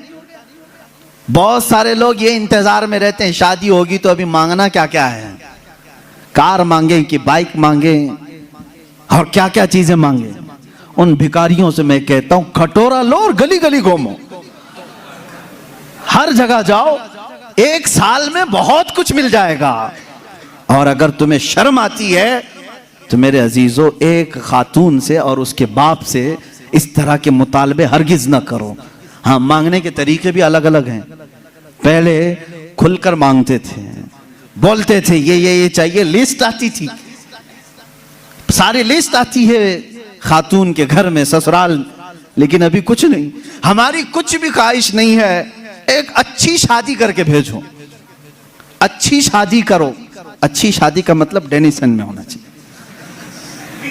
मैं तो यहां नाम ले रहा हूं, तुम दबा करके अपनी ख्वाहिशों का जिक्र करो और उसी में दबे लफ्जों में सारी चीजें। हमको कुछ मत देना, अपनी बेटी को ही जो कुछ भी देना दे दो, हम उस पर नहीं कहेंगे। और बाप बेटी को जो जो दे बाद में ताना मारेंगे, क्या तेरा बाप इतना नाअहल है, तुझे एक वॉशिंग मशीन नहीं दिया, तुझे एक पलंग नहीं दिया, तुझे एक तिजोरी नहीं दिया, तुम तो कह रहे थे कुछ नहीं चाहिए। अजीजा ने गिरामी, ये भी तरीका भीख मांगने का ही है। भीख मांग, ये जहेज की लानतों को खत्म करो। जो वो अपनी खुशी से ले आए वो उसका माल है, तुम्हारा नहीं। औरत जो अपने घर से लाती है वो उसका खुद का माल है, शोहर का नहीं, ना ससुराल का है। औरत जब तक चाहे उसे इस्तेमाल करे, वो इजाजत दे तो दूसरे इस्तेमाल करें। तुम शरीयत का मसला समझते हो? अगर उसकी इजाजत के बगैर किसी दूसरे ने इस्तेमाल किया उसके माल को, कल क़यामत के दिन उसकी पकड़ होगी, उसकी नेकियां जब्त की जाएंगी, तुम हुकूकुल इबाद में गिरफ्तार हो जाओगे। ये मसाइल हल्के नहीं हैं, इसलिए मेरे अजीजों वो और होंगे। मुझे यहाँ मालूम है कि ये रिवाज क्यों आए जानते हैं? यहाँ पर हिंदुओं के यहाँ ये माहौल है, जहेज की रस्म बहुत खतरनाक बला है उनके यहाँ। आज भी औरतें जलाई जाती हैं जहेज के नाम पर। बाज स्टेट ऐसे हैं आज वहां जहेज के नाम पर बहुत खतरनाक मामलात ससुराल वाले करते हैं। ये रस्म और रिवाज पहले से चली आई, जिसकी वजह से आप लोगों ने ये अडॉप्ट किया। वरना मैं कहता हूं नौजवानों को, अरब में जाओ, शादी करना मुश्किल हो जाएगा। हाँ, वहां पर तुम क्या मांगोगे? तुम्हें बाप एक फूटी कोड़ी भी नहीं देगा लड़की की, लड़की का बाप कुछ नहीं देगा, बल्कि प्लस लड़की तुमसे मांगती है 1 लाख रुपए मेहर में रख, तब मैं शादी के लिए तैयार होती। वहां औरतें मांगती हैं। सऊदी में तो आधा किलो पाव किलो सुन्ना मेहर में देना पड़ता है। बेचारे कितने नौजवान ऐसे कमाते कमाते मेहर की रकम 40 साल के हो जाते हैं। बाहर वहां अरब में आज भी ये रिवाज, औरत का हक है मांगना, मर्द क्या मांगेगा? यहां जो हमारा माशरा बदला है उसकी वजह हमारी सोहबत है, जो देख रहे हैं हम इधर उधर। ये सोहबत का असर है जो तुम्हारे यहां जहेज की लानत आ गई। इसे निकालो अपने हाथ से। और किसी भी औरत के घर उसके बाप पर बला बन करके नाजिल ना हो। जब तुम बाप बनोगे तुम्हें पता चलेगा एक जिगर के टुकड़े को, बेटी को रुखसत करना कितना सख्त तरीन मामला होता है। मेरे अजीजों, जिन बच्चियों को हम अपने गोदों में पाले होते हैं, उन्हें बड़ी किए होते हैं, उन्हें पढ़ाए होते हैं, खिलाए होते हैं, हर ईद बकरीद पर उन्हें पहनाए होते हैं, इन नन्ही सी कलियों को जब बाप रुखसत करता है तो उसका कलेजा टूट जाता है। फिर तुम जानते नहीं उसके घर से पूरी की पूरी जात लेकर के आ रहे हो, फिर उस पर प्लस में और माल भी चाहिए, पैसे भी चाहिए। क्या ये रिवाज हमारे यहाँ नहीं है? रस्म करो तो लड़की के घर में, शादी करो तो लड़की के घर में। पूरे इस कार्यक्रम में सिर्फ वलीमा एक ही है जो मर्द के घर में होता है, बाकी क्या है? सब औरत के घर में करना है। बच्चा हो जाए चिल्ला उसके घर में। हाँ, जितने भी रस्म है, अरे शादी की तारीख फिक्स करनी है, तुम अपने घर में भी तो करा सकते थे, नहीं लड़की के घर में ही करेंगे जाके। जब जब जाएं पूरे खानदान को लेकर उतर जाएं, राशन खत्म हो जाए। ये बला नहीं है तो और क्या है? घर के किचन पर मुसीबत नाजिल होती है हर महीने 2 महीने में। ये इस तरह की हरकत किसी एक घर के साथ जो हो रही हैं, इस सिलसिले को कब खत्म करें, कब बंद करें? वो रसूल पाक सल्लल्लाहु ताला अलैहि वसल्लम की जिंदगी पाक के आला निकाह, आपको मालूम है हजरत उम्मे हबीबा रज़ियल्लाहु ताला अन्हा हुजूर की एक ज़ौजा हैं। हुजूर पाक सल्लल्लाहु ताला अलैहि वसल्लम पर ईमान लाई थी, अबू सुफियान की बेटी हैं, हजरत अमीर मुआविया की सगी बहन है। उम्मे हबीबा जिसके निकाह में थी वो उबैदुल्लाह बिन जहश, वो भी इस्लाम लाए, दोनों इस्लाम लाए और हबशा हिजरत करके गए थे। जो पहली हिजरत हुई मुसलमानों की वो हबशा।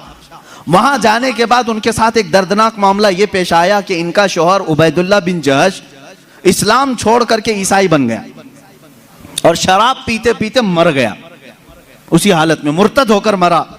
हजरत उम्मे हबीबा के दिल में बड़ी चोट थी, बड़ा जख्म था। हुजूर पाक सल्लल्लाहु अलैहि वसल्लम को जब ये इत्तिला दी गई, उम्मे हबीबा एक तो अपना वतन छोड़कर हिजरत करके गई, दूसरा गम उसके शौहर ने दीन बदल लिया, तीसरा ये कि वो मर भी गया शराब की हालत में। अब वो तन्हा है, परदेश में है, उनका अपना वतन नहीं है। रसूल करीम सल्लल्लाहु ताला अलैहि वसल्लम ने वहां के बादशाह जो नज्जाशी, वो भी इस्लाम कबूल कर चुके थे, उनको खत लिखा, अपने पास से एक सहाबी को भेजा, अपना वकील बना करके कहा, ए नज्जाशी ये मेरा वकील है, तुम्हारे दरबार में आ रहा है, उम्मे हबीबा बेवा हो चुकी, मेरे वकील की मौजूदगी में उम्मे हबीबा का निकाह मेरे साथ कर दो। हुजूर ने ये निकाह का ऑर्डर दिया वकील बनाकर। वकील दरबारे नजाशी में आया। नजाशी बादशाह ने उम्मे हबीबा को जब ये खबर सुनाई, वो खुशी से रोने लग गई थी, खुशियों से रोने लगी। वो कह रही थी कि मेरा एक शौहर छोड़ा, मैं समझ रही थी जिंदगी उचाट हो गई, लेकिन कायनात के आका मौला ने अपने निकाह में मुझे कबूल किया। और नजाशी के बादशाह, नजाशी जो बादशाह थे हबशा के, उनके दरबार में निकाह हुआ। खुतबा खुद नजाशी ने पढ़ा और हुजूर सल्लल्लाहु अलैहि वसल्लम के साथ निकाह हुआ। हुजूर उस वक्त रसूल करीम सल्लल्लाहु अलैहि वसल्लम मक्का में थे, हुजूर पाक मक्का में थे। निकाह उम्मे हबीबा का हबशा में हो रहा है और हबशा में ही मेरे आका सल्लल्लाहु ताला अलैहि वसल्लम की इस ज़ौजा मुतहरा को नजाशी बादशाह ने सहाबा को बुलाया और दावत किया और 2 गुलामों के साथ इस दुल्हन को रवाना किया हुजूर सल्लल्लाहु ताला अलैहि वसल्लम की बारगाह में। मुझे बताओ कितने झमेले थे, मंगनी कहाँ है, ये बीच में तारीख फिक्स करने वाले मामलात कहाँ हैं, रोजा खुलाने वाले मामलात कहाँ हैं, चांद सलामी कहाँ गई, ये सब मामलात चले गए। हुजूर मक्का में हैं, उम्मे हबीबा हबशा में है, निकाह नजाशी कर रहे हैं और दुल्हन सिर्फ 2 लोगों के साथ रुखसत होकर दरबारे रसूल में आ रही। मुझे बताओ कायनात का सबसे आला दूल्हा वो है और सबसे आला दुल्हन वो है। उनकी जिंदगी क्या हमारे लिए नमूने अमल नहीं है, हमारे लिए आइडियल नहीं है? अजीजा ने गिरामी वक़ार, हुजूर पाक सल्लल्लाहु ताला अलैहि वसल्लम की आइली जिंदगी सिर्फ किस्से बयान करने के लिए नहीं, अपनी जिंदगी में अमल करने के लिए, हुजूर की सीरत अपनाने के लिए है, सिर्फ सुनाने के लिए नहीं। ये बात समझ लो। आप मिलाद की मजलिसों में मेरे आका का जिक्र सुनने आते हैं तो ये कहानियों की तरह मत सुनो, अमल करने की नीयत से सुनो। और अगर किसी ने ये नीयत नहीं किया तो उसे सीरत सुनने का कोई फायदा नहीं और ना कोई सवाब है। जब जब महफिल में बैठे तो ये नीयत करें, हुजूर की सीरत जो भी सुनूंगा अमल की कोशिश करूंगा। अजीजा ने गिरामी वक़ार, मैं समझता हूं हमारी महफिलें कबूल हो जाएंगी अगर किसी ने अमल का एक भी इरादा कर लिया, अगर तय कर लिया कि मुझे करना है। अब आओ, मैं जो बात कह रहा था वो अधूरी रह गई। हुजूर पाक सल्लल्लाहु अलैहि वसल्लम ने नौजवानों से कहा, तुम में से जिसकी ताकत है वो निकाह करें। हुजूर से पूछा गया, किससे निकाह करें, कैसी औरत होनी चाहिए? निकाह से पहले के मामलात, औरत को तलाश करना ये अहम मसला है। जरूर इस चीज में अपना वक्त लगाएं।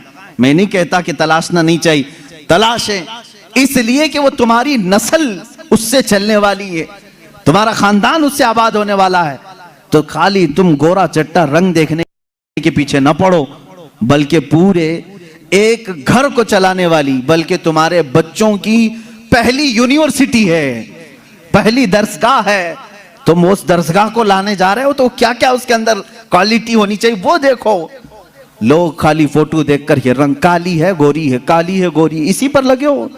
हुजूर पाक सल्लल्लाहु ताला अलैहि वसल्लम ने फरमाया, दुनिया में जो भी निकाह करता है उसके 4 मकसद में से एक होता है, या तो औरत का हुस्न जमाल देख के निकाह करता है, या औरत के पैसे देख करके करता है, बहुत मालदार है, बड़े बाप की बेटी है, सुनो ऐसे दामाद हो। हुजूर सल्लल्लाहु अलैहि वसल्लम ने फरमाया, या तीसरा मकसद ये होता है कि बड़े खानदान वाली है, यानी हसब और नसब आला है, हम तो शेख थे वो पठान है, या फिर और किसी बड़े खानदान की है। पहला खूबसूरती, दूसरा पैसा, तीसरा खानदान। हुजूर ने फरमाया चौथा एक मकसद है, वो अच्छा है। हुजूर फरमाते हैं या तो फिर उसके अखलाक व किरदार देखकर निकाह करता है, ये 4 में से कोई एक। और रसूल करीम सल्लल्लाहु अलैहि वसल्लम ने हर एक का रिजल्ट भी बताया। जिसने सिर्फ हुस्न और जमाल देखा और कुछ भी नहीं देखा, खूबसूरती देखी, मेरे आका फरमाते अन करीब अल्लाह उसे फितने में मुब्तला करेगा। फितने में मुब्तला क्या, वो खुद अपनी बीवी पर शक करने लग जाएगा चंद दिनों के बाद। खूबसूरत है, पता नहीं कौन देख रहा है मेरी बीवी को, इधर से छुपाओ उधर से छुपाओ, और अगर वो कहीं निकल गई तो शक करने लग जाएगा, किससे बात करके आई, किससे तेरा ताल्लुक है, पूरी जिंदगी जहन्नम बना के रखेगा, फितनों में मुब्तला हो जाएगा। मैं ये नहीं कह रहा कि खूबसूरत लड़की से शादी नहीं करना चाहिए, करो, लेकिन उसके साथ जो देखने का हुक्म है वो भी देखो। खूबसूरत औरतें, खूबसूरत लड़कियां तुम्हारे लिए नुकसानदेह नहीं, अच्छी हैं, लेकिन उसके साथ जो देखने का हुक्म है वो देखना जरूरी। मेरे आका सल्लल्लाहु अलैहि वसल्लम ने दूसरे नंबर पर फरमाया, जिसने सिर्फ माल देख करके निकाह किया, बहुत पैसे वाला घर है, निकाह करो इससे, क्योंकि निकाह के साथ गाड़ी घोड़ा सब आएगा। हुजूर पाक सल्लल्लाहु अलैहि वसल्लम फरमाते हैं अन करीब अल्लाह उसे फकीर बना देगा, उसे मोहताज बना देगा। ऐसे दामादों को देखा है हमने, हर एक से कर्जे लेते रहते हैं। हाँ, ससुर से तो मिला ही था लेकिन बरकत कुछ नहीं हुई, फिर इससे 4 इससे 4 उससे 4 कर्जे में ही डूबा है, और ये कर्ज की लानत उसकी खत्म नहीं होती। ढूंढ के देखो, ऐसे बहुत दामाद मिलेंगे, या तो फिर वो घर जमाई बनेंगे। तीसरा, जो बड़े खानदान को देखा, हुजूर पाक सल्लल्लाहु अलैहि वसल्लम फरमाते हैं अल्लाह उसे रुस्वा कर देगा, वो जलील हो जाएगा लोगों में। हाँ, जिसने अखलाक व किरदार देखा, औरत के अच्छे अखलाक व किरदार, उसकी दीनदारी देखा, हुजूर फरमाते हैं अल्लाह उसे दुनिया में भी बरकत देगा, आखिरत में भी बरकत देगा। अब इसके साथ प्लस क्या है, नंबर 1 तुमने दीन देखा, अखलाक व किरदार देखा, उसके साथ हुस्न जमाल भी मिल गया तो बोनस है तुम्हारे लिए, साथ में मालदार भी मिली तो भी प्लस पॉइंट है, बड़े खानदान वाली भी मिली तो और अच्छा है, सोने पे सुहागा है। हाँ, लेकिन नंबर 1 सबसे पहली चीज उसकी दीनदारी। तुम्हारे घर की औरतों को जब भेजो किसी लड़की को देखने के लिए, सिखा करके भेजो, जाते ही ये ना पूछें क्या क्या पकाना आता है, क्या क्या सिलना आता है, एम्ब्रॉयडरी आती है कि नहीं आती है, ये नहीं, सबसे पहला सवाल करो कि कुरान कितना पढ़ा है, कुरान पाक तजवीद के साथ जानती है, पहला सवाल करो अपनी बहुओं से। उन सासों के लिए मैं कह रहा हूं, कढ़ाई लिखाई और सिलाई ये पूछना बाद की बात है, पहली चीज उसका दीन पूछो। और उसके बाद मेरे अजीजों, हम सब के लिए सबसे पहला सवाल ये है, उस खातून से ये पूछो कि अहले सुन्नत व जमात से क्या ताल्लुक है। औरतों की तरफ से मर्द के घर जाएं तो भी ये सवाल हो, इसलिए कि ये इश्क़ मुस्तफ़ा की जड़ है, और जहां जड़ खराब हो तो फल नहीं आ सकते। ये सबसे पहला सवाल है कि उसके घर में दीन मुस्तफ़ा कितना है, इश्क़ मुस्तफ़ा कितना है, ये सबसे पहली चीज। अब याद रखना, जिस खातून को इस सवाल के साथ तुम लाए हो, उसकी जिंदगी पूरी अल्लाह रब्बुल इज्जत के जिम्मे करम पर है। फिर औलाद अल्लाह के जिम्मे करम पर है। हुस्न जमाल के साथ अल्लाह तुम्हें बाअखलाक औलाद अता करेगा, बाअखलाक औलाद अता करेगा। लेकिन ये तरीका शादियों का इस तरह से रखो, अगर लोगों को ये मालूम हो जाए ना, आज तुमने रिवाज बना लिया, लड़कियों को देखने आने से पहले सबसे पहले लड़के की अम्मा यही सवाल कर रही है, लड़के की बहन यही सवाल कर रही है, कुरान कितना पढ़ा है, तजवीद कितना पढ़ा है। 2-4 घरों में ये होने लग जाए तो देखो लड़कियों को सबसे पहले अब कुरान पढ़ाना शुरू कर देंगे। क्यों? सबको मालूम है नहीं पढ़ाएंगे शादी नहीं होगी। आज ये एम्ब्रॉयडरी क्यों करा रही हैं? इसलिए कि सवाल तुम पहले यही कर रहे हो, सिलाई आती है कि नहीं? सब लड़कियां सिलाई क्लास में क्यों जा रही? देखने वाले आकर के यही पूछ रहे हैं सिलाई कितनी आती, पकाई कितनी आती। इंडोनेशिया का माहौल मैंने देखा, इंडोनेशिया के हमारे बहुत सारे दोस्त हैं, सबसे ज्यादा मेरे ख्याल से हज पे आने वाले इंडोनेशिया के लोग। क्यों जानते हैं? वहां जो भी लड़की देखने के लिए जाते हैं या लड़के को लड़की वाले देखने आते हैं, पहला सवाल करते हैं हज किया है कि नहीं। हज किया है तो बाप अपनी बेटी देता है, हाजी को दे रहा हूं। और इसी तरह लड़का भी फख्र करता है, मेरे तकरीबन 100 से ज्यादा इंडोनेशी दोस्तों, सबकी औरतें हज्जन है और वो खुद हाजी हैं। कहते हैं हमारे यहाँ शादी से पहले हज करा देते हैं, इसलिए कि इसी बेस पर शादी होती। ये कितनी अच्छी चीज है कि दीन का सवाल हो रहा है, दीन पूछा जा रहा है। हाँ, ये तो तुमने लड़कियों से जाकर के घरों में पूछा, कढ़ाई आती है, सिलाई आती है, पकाई आती है। और यही सवाल लड़की के घर वाले जब लड़के पर के पास आते हैं, क्या करते हैं? कौन सी ऑफिस में काम कर रहा है, परमानेंट जॉब है कि प्राइवेट जॉब है, कैसी जॉब है, ये सब सवालात तो है ही। लेकिन धीमे धीमे प्रॉपर्टी भी पूछते हैं, कहाँ कहाँ है, कितनी जायदाद है। खुद डायरेक्ट ना पूछें तो किसी से पूछवा लें, बाप की कितनी जायदाद है। ये सवालात हैं। इन बेसिस पर, इन बुनियादों पर जब शादियां होंगी तो खुरापात नहीं तो और क्या होगा। इस्लाम की जो मुकद्दस शादियां थी वो किस बुनियाद पर होती थी जानते हैं? एक वाकया मैं सुनाता हूं तुम्हें। शाह किरमान बड़े बुजुर्ग हैं, बड़े साहब कश बुजुर्ग किरमान के, उनके मुतालिक ये रिवायत है। वो मालदार भी थे, अपने वतन के सरदार भी थे। एक दिन मस्जिद में आए, देखा एक नौजवान है, सीधा साधा है, मस्जिद में बैठा है, एतिकाफ में लगा है, नमाजों में। रात को देखा आपने आकर के कुरान पढ़ रहा है, उसको ऑब्जर्व करते रहे। तीसरे दिन आपने आकर के उससे पूछा कि बेटा तुम कहाँ से आए हो, कहाँ है तुम्हारा घर? कहा बस ये झोपड़ी है, एक छप्पर डाल करके झोपड़ी रखा था। क्या मकसद है? कहा अल्लाह को राजी करना है, बस अल्लाह राजी हो जाए, मैं इसके लिए दिन रात मेहनत कर रहा हूं। शाह किरमान ने पूछा तेरे घर वाले शादी वगैरह? कहा नहीं, मुझे कौन शादी करके देगा, मैं फकीर आदमी हूं, मैंने सोचा भी नहीं। शाह किरमान की बड़ी हसीन और जमील बेटी थी, उनके निकाह के पैगामात शहजादों से आए थे, आपने दिया नहीं था बेटी को। शाह किरमान ने कहा मेरी बेटी है, क्या मैं तुझसे निकाह कर दूं?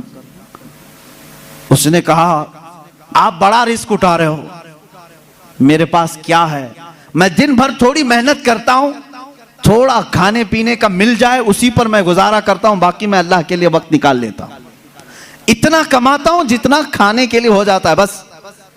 शाह किरमान ने कहा मैं राजी हूं। उसने कहा फिर सोच लें, आप मेरा घर देख लें। कहा मैं तुझे देख लिया बस काफी, घर कहां है तेरा वो नहीं। अपनी बेटी से जाकर के कहा एक हसीन शहजादा मैंने तेरे लिए ढूंढ लिया। बेटी भी ऐसी नहीं कि चंचल हो, हुस्न की परी हो तो नाटक और नखरे आ जाए ना, शाह किरमान की बेटी थी। कहा बाबा जान आपने जो फैसला किया वो बिल्कुल सही हो। कहाँ घर है? कहा झोपड़ी में है एक, बस जो फड़ लगा करके दरख्तों के वो एक झोपड़ी बनाया हुआ है। ये शाह किरमान की बेटी, वक्त के फरमा रवा वहां के सरदार और हाकिम की बेटी तैयार है। आपने जरूर उस नौजवान में कोई तकवा देखा होगा। कहा मगरिब में आए, मस्जिद में निकाह हो गया, मस्जिद में निकाह हो गया और दूल्हे से कहा आजा अपने घर, हमारे घर। खाना खा ले और अपनी दुल्हन को लेकर अपने घर चला। निहायत सादगी से शादी हुई।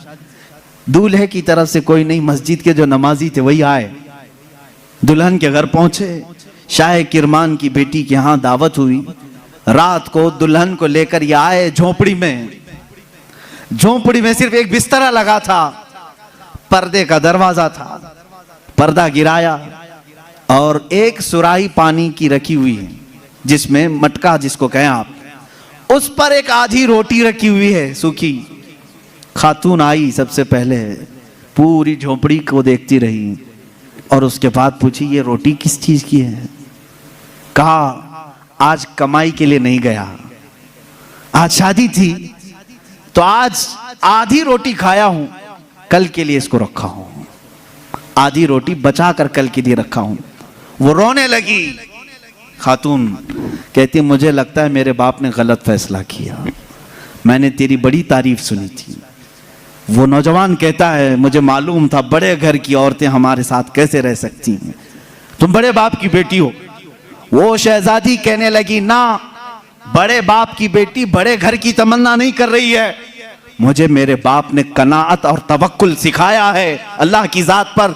मुझे इस बात का एहसास हो रहा है कि मेरा निकाह मेरे बाप ने उस शोहर के साथ किया जो आज खा करके कल के लिए बचा रहा है। क्या तेरा इतना यकीन नहीं जो आज आधी रोटी दे सकता है वो कल भी तेरा रिस्क देगा? तवक्कुल तेरा क्यों नहीं अल्लाह की जात पर कि आज जो तुझे खिलाया वो कल भी खिलाएगा? तूने बचा करके इस तरह रखा तो मुझे एहसास हुआ। मेरे अजीजों, ये है वो इस्लामी शादियां, नौजवान इतना परहेजगार कि आई हुई खातून उससे बड़ी परहेजगार, उससे बड़ी मुतवक्किला, अल्लाह की जात पर यकीन रखने वाली। यहां सारी चीजें मैंने इसलिए सुनाए नौजवानों, जिंदगी सिर्फ हंसी खुशी खेल कूद पिकनिक सैर सपाटे के नाम नहीं, एक दूसरे की जिंदगियों में उतर जाने का नाम है, एक बहुत ही एतमाद के रिश्ते का नाम है। दोनों के दरमियान इतना एतमाद हो, इतना भरोसा हो। अब शोहर और बीवी का भरोसा, एक और मैं बात मैं बताऊं, बीवियां भी सुन रही होंगी, औरतें भी। जो औरत अपने मर्द से मोहब्बत करती है और जो मर्द अपनी औरत से मोहब्बत करता, सिर्फ मोहब्बत करने वालों के लिए पैगाम है, क्या तुम ये चाहते हो कि तुम्हारी बीवी हमेशा तुम्हारे साथ रहे? यहां हो सकता है आप डर करके बोलें या खुशी से बोलें, कुछ भी बोलो आप, लेकिन जो मोहब्बत करने वाला वो कहेगा हाँ मुझे तो रहना है। बाकी जिसके लिए आफत है वो तो कुछ भी बोलेगा। औरतें जो मोहब्बत करने वाली, मैं ये कहूंगा, क्या तुम चाहती हो कि तुम्हारा शौहर भी हमेशा तुमसे मोहब्बत करे और तुम हमेशा उसके साथ रहना चाहती हो? तो मेरे अजीजों, बुजुर्गों ने लिखा है, वो कितने बेवकूफ हैं वो लोग जो आपस में एक दूसरे से मोहब्बत करते हैं। दुनिया में हर औरत चाहती है कि मेरा शौहर छोड़ के कहीं ना जाए। मर्द ये चाहता है कि मेरी औरत मेरे अलावा किसी और को न देखे। उन दोनों के लिए चाहिए कि कल क़यामत के दिन जब फैसला हो जाए, मेरे आका सल्लल्लाहु अलैहि वसल्लम ने फरमाया, अगर दोनों की नेकियां आ गई, पास हो गए, तो जन्नत में भी अल्लाह ताला उन्हें साथ रखेगा। और अगर उसमें से एक बेनमाजी था तो मर्द दोजख में जा रहा होगा, औरत जन्नत में जा रही होगी। औरत बेनमाजी थी, मर्द नमाजी था, मर्द जन्नत में जा रहा होगा, औरत दोजख में जा रही होगी। मैं ये समझता हूं मोहब्बत करने का एक तकाजा ये होनी चाहिए कि जब दुनिया में हम एक दूसरे को छोड़कर रहना पसंद नहीं करते तो एक दूसरे को नेकियों की इतनी तलकीन करो कि कल क़यामत के दिन भी नाम पुकारा जाए तो हमारा दोनों का नाम जन्नत में जाने वालों में हो। मैं भी उसके साथ हूं, वो मेरे साथ हो, ये मोहब्बत है। औरत को चाहिए कि अपने मर्द को नमाजों की तलकीन करे, मर्द को चाहिए कि अपनी औरत को नमाजों की तलकीन करे। ये है इस्लामी जिंदगी जिसमें आप खुशियों की और बहुत सारी मुसर्रतों की बहारें देखेंगे। अल्लाह के नबी सल्लल्लाहु तआला अलैहि वसल्लम की आइली जिंदगी और आपकी अज़दवाजी जिंदगी पर मुझे आज गुफ्तगू करनी थी। जो कुछ भी मैंने कहा है मेरे अजीजों, ये नमूने अमल है हमारे लिए। अल्लाह रब्बुल इज़्ज़त हमारे सबके बच्चों के मुस्तकबिल नेक फरमाए। हर आने वाली दुल्हन को मौला ताला आने वाले ये घर वालों के लिए बरकतों और रहमतों का जरिया बनाए और दोनों के घरों में इत्तेहाद और इत्तेफाक मोहब्बतें नसीब फरमाए। ना चाकी ना इत्तेफाकी तलाक जैसी बहुत सारी नहुसतों से अल्लाह हमारे घरों की हिफाजत फरमाए। अल्लाह रब्बुल इज़्ज़त हमारी इन महाफिल की बरकत से हर एक की ज़िंदगी खुशहाल फरमाए।